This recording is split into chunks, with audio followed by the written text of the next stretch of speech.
On Roblox, there are thousands of One Piece games on the platform, and apart from being very loosely based on the anime, most would make Oda himself reset IRL at the sight of them. So today we'll be exploring their large impact on the platform and seeing if they are still trash or potentially peak. Exhibit A, the One Piece game that stood above all. This is Blox Fruits, a game that is half a decade old but still stands on top of every other One Piece game on Roblox, and now a worldwide phenomenon with their plushies being probably sold in your local Walmart. But before Blox Fruits, we had classics, and most importantly, innovative games such as Steve's One Piece, which was one of the first One Piece games to really explode in popularity and utilize the island-to-island bandit beating system, and it is considered by some to be the best Roblox One Piece game of all time due to its innovations in the genre. One Piece Legendary, which allowed you to have 2 Devil Fruits and is one of the oldest known Roblox One Piece games ever, initially being created in 2008 but not releasing until 2015. You also had One Piece Golden Age, which pioneered a lot of Devil Fruit systems and features that are used in today's One Piece games, and turns out that it was created by the legendary developer VTech, creator of the Arcane series, and that is just some of the most notable ones that would grace the platform before the eventual release of Blox Fruits that little did we know would change everything. But when you actually look into Blox Fruits fundamentally as a game, the cracks start to show. All the way from level 1 to max level, you are tasked with essentially doing over 50 plus hours of the same mind-numbingly boring bandit grind that never really changes from island to island. Some people may say, aren't all RPGs bandit beaters? And the answer is no. A game like Deep Woken can't really be considered a bandit beater because the NPCs and bosses are actually fun to fight. But the Blox Fruits developers are actually smarter than people realize. Blox Fruits had both a lot of game passes that help and just flat out make the game easier and more digestible to play, but also the game has tons of levels to grind, which in turn keep people playing longer, making them more and more of that sweet premium payout revenue. Life like this sure is sweet, huh? It definitely is.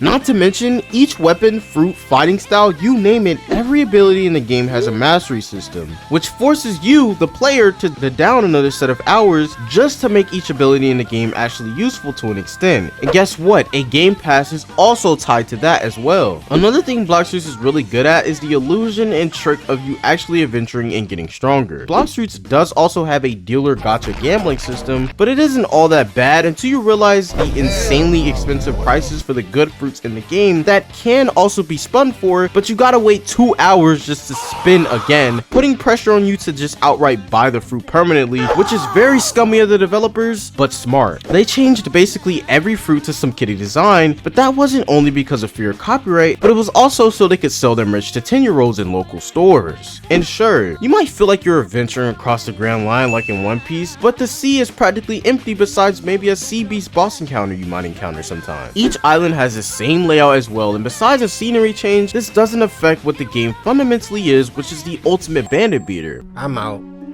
You think I'm about to? I'm not watching this! And yeah, the game also puts puzzles to effect in order to make the game seem like it has more content than beating bandits, but these puzzles mostly have you either solving a maze or interacting with a specific part of an area. The thing about all of this is that a lot of the grind for this stuff like Race V4 are just item drops, requiring tons of RNG and long spawn times on certain bosses. So it may seem like Blox Fruits has tons of content, but in reality, it doesn't. What is there to do after reaching max level? Well, some say the PvP, which is probably one of the most unbalanced things I've ever seen in my life. As you can imagine, this grind has led to another core issue with Blox Fruits, and that is exploiters and scripts. Since no one really wants to grind Blox Fruits, a lot of players have just decided it would be easier to cheat to max level. But not only does cheating affect the developers' pockets, but it also affects other players who genuinely want to play the game legitimately. And with the game literally not updating for an entire year as of the making of this video, with the last update being around Christmas time of 2023, meaning they haven't stuck to their word at all since the disappointment of update 20. They couldn't even bother changing the little logo image. It's still Christmas themed, which is hilarious when you consider that we are in September of 2024. What more do you want from me? Blox Fruits still averages over 400,000 players every day, and the game makes them tons of money. Blox Fruits is the perfect storm that encapsulates exactly what Roblox wants: repetitive, predatory games that can be easily consumed by the target audience, which are, you guessed it, children that don't care if the game gets better or worse. Always remember to defeat 8 snowmans.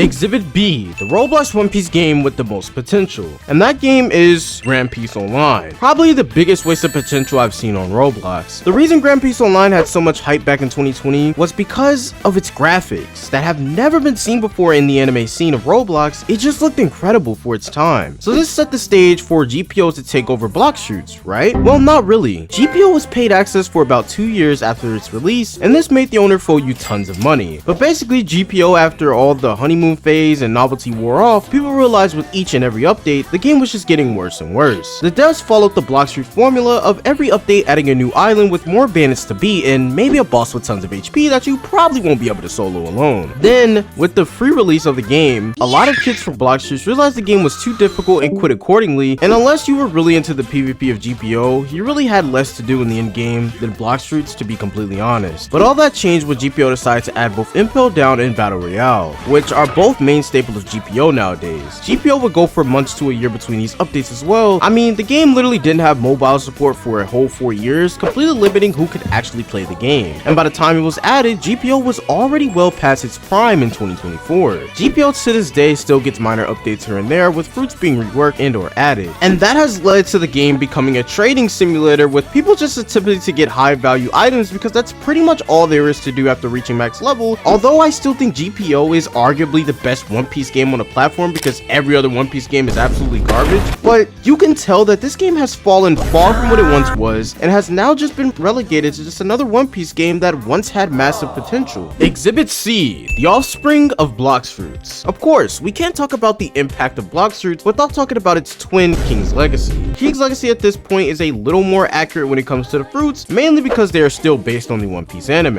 Another thing is they tried to make the leveling easier, but still doesn't change the fact that you're going to be doing the same thing over and over like every other One Piece game. And would you look at that, the shop, totally not an attempt to get people to just outright buy the best fruits in the game for insane prices. But somehow, King's Legacy managed to be even worse than Blox Fruits 2 when it comes to boss spawn rates and item drops, since that's the way you get really good gear is by doing raids, but most item drops are 1% or low drop rates. King's Legacy is basically Blox Fruits but a little less painful to grind, but all in all still has the same critical failures every other One Piece game seemingly has at this point. Now, we can't mention One Piece games without talking about a One Piece game. My history of hatred for this game spans back 2 years ago at this point. Now, in 2024, a One Piece game isn't even a One Piece game anymore. It has things from all different types of anime at this point. I mean, the latest update for some reason added an ability for you to turn into Coyote Stark from Bleach. So at this point, AOPG is just AUT, but for One Piece fans instead of JoJo ones. And just look at the store and the egregious prices for each one of these specs that have nothing to do with One Piece, so that people could just skip the horrendous repetitive boss drop grind probably attached to each one of these specs. But I forgot, this game is made by the Boss Studios, so that probably explains it. All this money that we made. Besides, of course, the initial bandit beating attached to this game as well, because you can't have a One Piece game without having at least some bandits to beat. Pixel Piece. Oh, this brings back memories. Was another disaster that came out eventually in early 2023. This game was advertised as being a blocky styled One Piece game that wasn't a bandit beater. Then when the game released, it was indeed the pure definition of a bandit beater and had so many bugs and issues to the point where people were just straight up spawning fruits at the starter island. Eventually, however, after all the lies and shutdowns, Pixel Piece did get sold off to John Dell, the developer that is mostly known for a dusty trick for allegedly over 6 figures. Such a great idea and so much potential, just poorly executed by everyone involved. Meme Seas, a meme game that is obviously a parody of Blox Fruits, but it is meme based. The game even managed to sit at the #1 spot of top trending on the Roblox front page. Obviously, if you didn't know already, Meme Seas probably was a jab at the bad, greedy Roblox One Piece games on the platform. I mean, literally everything in the game is a joke and meant to be taken as such. And if you genuinely thought the developers of this game actually tried to make a solid, good game here, I don't know what to tell you. I mean, they literally put a quest where you just click a floppa 1,000 times, which is a reference to that really bad Raise a Floppa game that was out a couple years ago. What I will say is that this game doesn't copy every flaw with the games you saw today, and unironically does some things better than even Blox Fruits. Meme Seed throws away the idea of making bosses take 30 minutes to an 1 hour to respawn. They made the progression very fast. The legendary fruits don't require you to spend an arm and a leg and a kidney to get. Roblox game passes can literally be bought with in-game money, as they aren't trying to really farm anyone for anything other than maybe premium payout, as per the usual thousands of levels in the game for no reason at all. My only real concern is that why are the memes themselves so outdated in this game? Meme C is just a game made by a group of developers who probably had no plans for this game other than making it for laughs and giggles. Because of Roblox's severely flawed recommendation system, it was able to sit so high on the front page, whereas better, more deserving games probably should have had this spot. Truly an example of modern Roblox being a joke once again. And of course, I can't talk about Blox Fruits' Offspring without mentioning the YouTuber Axior's retirement plan under the name Fruit Warriors. Let's see how this game is doing today. Oh, completely abandoned. That makes sense. Axior basically put his own game on its deathbed once he released basically a carbon copy of Blox Fruits, then said no thanks to Rell Seas on Twitter just for clout. Basically money farmed his 1 million subs, then left YouTube forever with their money and support. What a scam indeed. And of course, there is now One Piece simulators, and the most notable one is under the name One Fruit Simulator, and it is made by the boss. So you know it is one of the biggest cash grabs on the platform. Just look at this shop, bro.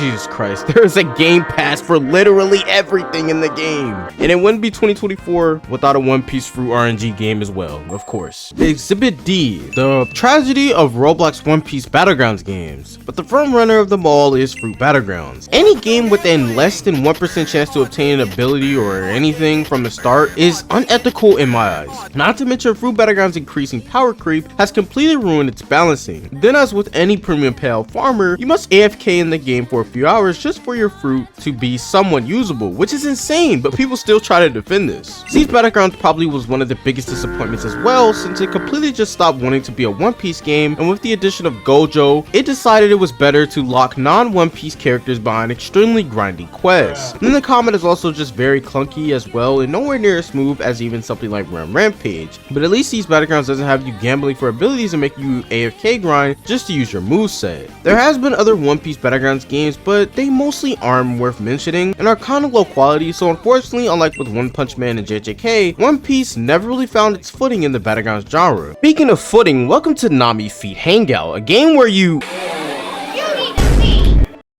Exhibit E, the awful official Roblox One Piece games. So far, One Piece has been one of the only animes to actually get real official One Piece games licensed by the IP. The first one was the game created under Netflix by the name One Piece East Blue Brawls, but as probably everyone expected, this game wasn't very good and got downvoted as a result. The game was just your very basic wave defense game where you could go and use certain characters and their abilities. There is another official One Piece game that's releasing really soon, and this one looks just as bad as well. Exhibit F, Rell Seas and the future of Roblox One Piece games. Now, after One Piece games have been stagnant for many years, partially due to the rise of Blox Fruits, and to be honest, the best One Piece game out right now isn't even based around One Piece, and that is Arcane Odyssey. Other than that though, there was one game that gave everyone hope for something better, and that is Rell Seas. Out the gate, this game looked to be something different, and the developers have always stated that Rell Seas is not looking to be your standard bandit beater, but instead is looking to be something more and something greater. It is looking to be a more accurate representation of the anime by giving the player options of how they want to interact and progress through the world of this game. I mean, the game is literally gonna have ship customization and ship fighting, which is much more than what like 90% of what Roblox One Piece games are doing with ships. The game has gone through so many revamps, changes, etc, and are not afraid to throw shots at other One Piece games for just simply not being accurate or enjoyable One Piece experiences. Recently, they dropped a movie showcasing much more of the combat and bosses and such, and it looks so much better than every single One Piece game ever released on Roblox thus far, to be honest. So all we can do now is hope for the best and hope that the game comes out at its December release date and doesn't get delayed. But as I say in the review, if you guys enjoyed this video and you'd like to see more content like this one, don't forget to like and subscribe, and I'll see you guys in the next video.